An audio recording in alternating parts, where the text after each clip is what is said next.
जय Hind dear student. I hope आप सभी स्वस्थ होंगे, मस्त होंगे और आपकी पढ़ाई भी अच्छी ढंग से चल रही होगी। तो आज इस वीडियो में हम आप लोगों के लिए लेकर आए हैं क्लास 12th हिंदी के रस, छंद और अलंकार। ये जो है आपके 6 नंबर के आपके बोर्ड एग्जाम में पूछे जाते हैं। तो ये बिल्कुल पक्का है कि ये जो है रस, छंद और अलंकार ये कभी भी जो है ये नहीं आएंगे, ये हर साल आएंगे और ये बिल्कुल कन्फर्म है। तो ये जो है चलिए देखते हैं। सबसे पहले रस, तो रस जो आपका जो है 2 नंबर का आता है। तो रस में क्या है, जो कौन कौन से रस हैं, कौन से सबसे पहले हमने जो है इसमें हास्य रस रखा है। हम इसमें आप लोगों को एक की परिभाषा बताएंगे और उससे जो है आप जितने भी रस हैं उनकी सारी परिभाषा आपको ऑटोमेटिक याद हो जाएगी। तो चलिए देखते हैं। तो हास्य रस की परिभाषा क्या है। तो हास्य रस में जब विभाव, अनुभाव तथा संचारी भाव का संयोग होता है तो हास्य नामक स्थायी भाव से हास्य रस की उत्पत्ति होती है, तो उसे हास्य रस कहते हैं। ये हास्य रस की डिफिनेशन हो गई, परिभाषा हो गई। और उदाहरण के तौर पर जो हमने रखा है बहुत सुंदर उदाहरण है। तो ये है प्रति सुनि उकसई अकुसाही देख दशा हरिजन मुस्काई। ये जो कहाँ की चौपाई है, यह चौपाई है नारद जो है नारद जी के मन में विवाह करने की एक इच्छुक जो है उनकी आत्मा कहती है कि हमें विवाह करना चाहिए। तो वो जो है विष्णु जी के पास जाते हैं और कहते हैं कि हमें जो है कोई सुंदर सा रूप दे दीजिए। और उनका जो है सुंदर रूप क्या है, उनको बंदर बना देते हैं। तो वहीं पर जो है ये वही चौपाई वहीं की है। प्रति सुनि उकसई अकुसाही देख दशा हरिजन मुस्काई। ये दरबार में गए नारद जी, तो इनको देखकर सारे जो राजकुमार जो भी राजा आए हुए थे वो इनको देख कर जो है मुस्कुराने लगे कि इसको जो है बंदर को न्योता को किसने दे दिया, बंदर को निमंत्रण किसने दे दिया। लेकिन जो नारद जी को पता नहीं था कि जो है हमको विष्णु भगवान जो है बंदर बना दिए हैं। तो वही है देख दशा, जब इनकी देख दशा जो है नारद जी की, हरि का मतलब जो है विष्णु जी को है, हरि और जन वहाँ जो सभा के लोग हैं वो मुस्कुरा रहे हैं। तो वही उदाहरण है, बहुत अच्छा उदाहरण है।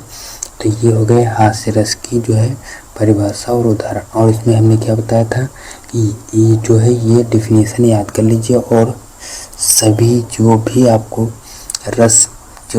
रस के अगर आपको स्थायी भाव पता है कि सभी रस के, तो आपकी जो है परिभाषा ऑटोमेटिक बन जाएगी। बस उसमें करना क्या है, जब विभाव, अनुभाव तथा संचारी भाव का संयोग होता है, ये सभी में लिखना है। चाहे जो रस हो तो उसमें सब में लिखना है। तो उसमें लिखेंगे। अब यहाँ पर हास्य रस था तो हमने हास्य लिखा, हास्य का जो स्थायी भाव हास्य होता है।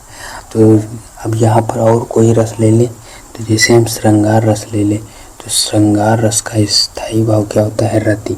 तो श्रृंगार रस का स्थायी भाव रति होता है। तो यहाँ पर लिखेंगे जो है जहाँ पर विभाव, अनुभाव तथा संचारी भाव का संयोग होता है तो रति।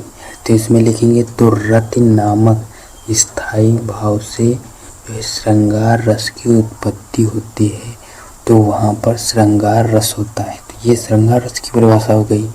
बस आपको कुछ भी नहीं करना है, जितने भी रस हैं आपको उनकी जो है स्थायी भाव पता कर लीजिए। बस आपके जो है रस जो है बिल्कुल क्लियर हो जाएंगे। तो ये हमने बिल्कुल आसान शब्दों में आप लोगों को रस की परिभाषा बता दी। अब देखते हैं अलंकार। अब जो अलंकार है, अलंकार भी आपको जो है बोर्ड एग्जाम में 2 नंबर का पूछा जाता है। तो अलंकार भी इम्पोर्टेंट है।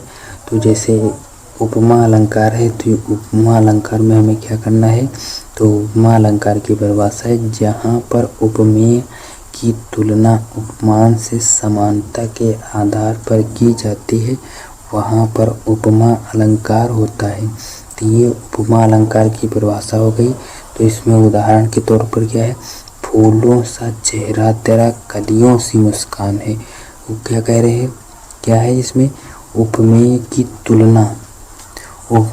तुलना किसी उपमान की समानता के आधार पर। किसकी तुलना की जा रही? फूलों सा चेहरा तेरा। जो उसका चेहरा किसी का है वो फूलों सा है और मुस्कान कैसी है? कलियों सी। तो ये क्या है? उपमेय की तुलना किसी उपमान की समानता के आधार पर की जा रही है। तो ये उदाहरण हो गया उपमा अलंकार का। और जो है नेक्स्ट जो है मोस्ट इम्पोर्टेंट अलंकार देख लेते हैं। 2-3 अलंकार है। नेक्स्ट जो है रूपक अलंकार। तो रूपक अलंकार भी मोस्ट इम्पोर्टेंट है, इसको भी देख लीजिए। 2-3 जो हम इसमें बता रहे हैं, इसमें आप जो है 2-3 भी देख लेंगे, आपको बोर्ड एग्जाम में एक जो है अलंकार मिल जाएगा। तो रूपक अलंकार में क्या लिखेंगे? जहाँ पर उपमेय में उपमान का भेद रहित आरोप होता है वहाँ पर रूपक अलंकार होता है। तो उदाहरण के तौर पर चरण कमल बंदो हरि राई। तो ये हो गया रूपक अलंकार का उदाहरण, चरण कमल बंदो हरि राई। और नेक्स्ट जो है अलंकार, ये भी जो है इसमें हमने जो 3 अलंकार आप लोगों को बता रहे हैं ये हर साल पूछे गए हैं, किसी न किसी सेट में आपको ये देखने को जरूर मिले हैं। तो श्लेष अलंकार है। तो श्लेष अलंकार में क्या लिखेंगे?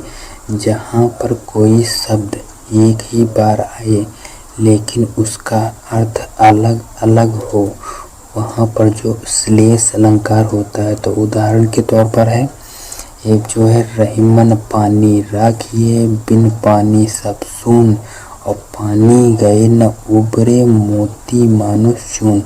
उदाहरण भी आपको जो है अच्छा है, इसको याद करने में आपको कोई दिक्कत नहीं होगी। तो ये जो है अलंकार हो गए। ये अलंकार आपके फिक्स हैं, ये आपके बोर्ड एग्जाम में आएंगे। तो अब चलिए देख लेते हैं छंद। तो छंद में जो है छंद भी आपका जो है 2 नंबर का आपके बोर्ड एग्जाम में पूछा जाता है। तो छंद में जो है दोहा, दोहा आपको लिखने को आएगा या तो फिर चौपाई, आपको सिर्फ एक ही लिखना है। तो आपको जो है 1 नंबर आपको जो है इसमें अथवा में आपको मिलेंगे। छंद में आपको है जो अथवा में मिल जाएंगे, दोहा मिल जाएगा या तो चौपाई मिल जाएगी। तो चलिए देखते हैं। तो इसमें दोहा में क्या है? दोहा यह एक अर्ध सममात्रिक छंद है। इसमें 4 चरण होते हैं, जो है पहले और तीसरे चरण में 13-13 मात्राएं तथा दूसरे और चौथे चरण में 11-11 मात्राएं होती हैं। तो ये दोहा की डिफिनीशन हो गई, दोहा की परिभाषा हो गई। उदाहरण क्या है? बड़ा हुआ तो क्या हुआ, जैसे पेड़ खजूर पंथी को छाया नहीं और फल लागे अति दूर। ये दोहा हो गया। तो ये दोहा का उदाहरण हो गया और ये दोहा की परिभाषा हो गई। इसमें जो है कुछ भी आप लोगों को नहीं करना है, बस आप लोग जो है इसको जो है ध्यान दे दीजिए। आपको जो है इसमें याद करने की कोई बात नहीं है। इसमें आप लोगों को इतना याद करने में क्या है, कुछ भी नहीं। पहले और जो है तीसरे चरण में 11-11 मात्राएं होती हैं, दूसरे और चौथे चरण में 11-11 मात्राएं होती हैं। बस इतना ही ध्यान रखना है, आपको कुछ भी नहीं करना है। अब जो नेक्स्ट है चौपाई। तो इसमें जो है चौपाई में क्या लिखेंगे? यह एक सममात्रिक छंद है। इसमें जो मात्राएं होंगी वो बराबर होंगी। सम का मतलब बराबर, मात्रा का मतलब मात्राएं। जिसमें जो मात्रा बिल्कुल बराबर हो उसे वो होता है सममात्रिक छंद। इसमें 4 चरण होते हैं, प्रत्येक चरण में 16-16 मात्राएं होती हैं और इसमें अंतिम जो है 2 वर्ण गुरु और लघु नहीं होने चाहिए। तो ये होगा। इसमें आप लोगों को कुछ भी ध्यान नहीं रखना है कि चौपाई में कितनी मात्राएं होती हैं। इसमें जो है सममात्रिक, इसमें जो है मात्राएं बराबर होती है, 16-16 मात्राएं होती हैं। तो ये हो गया चौपाई की परिभाषा। तो इसमें क्या लिखेंगे? इसमें जो उदाहरण भी बहुत अच्छा है। इसमें हनुमान चालीसा लिख दीजिए। जय हनुमान ज्ञान गुण सागर, जय कपीस तिहुँ लोक उजागर, और राम दूत अतुलित बलधामा, अंजनी पुत्र पवन सुत नामा। तो ये उदाहरण भी अच्छा बहुत है। आई होप आप लोगों को ये उदाहरण याद होगा। तो ये होगा चौपाई और दोहा। तो इसमें हमने जो है आप लोगों को 6 नंबर आपको यह पूरे फिक्स करा दिए, बिल्कुल पक्के हो गए। तो ये आपके बोर्ड एग्जाम में हर साल पूछे जाते हैं और इसमें कुछ कटना है नहीं, ये आपके बोर्ड एग्जाम में आएंगे और हर साल आते हैं। तो आई होप आप लोगों को ये तीनों जो है अच्छी ढंग से समझ में आ गए होंगे। जो है रस और अलंकार और छंद, ये तीनों अच्छी ढंग से समझ में आ गए होंगे। तो हम मिलेंगे नेक्स्ट वीडियो में, तब तक के लिए जय हिंद।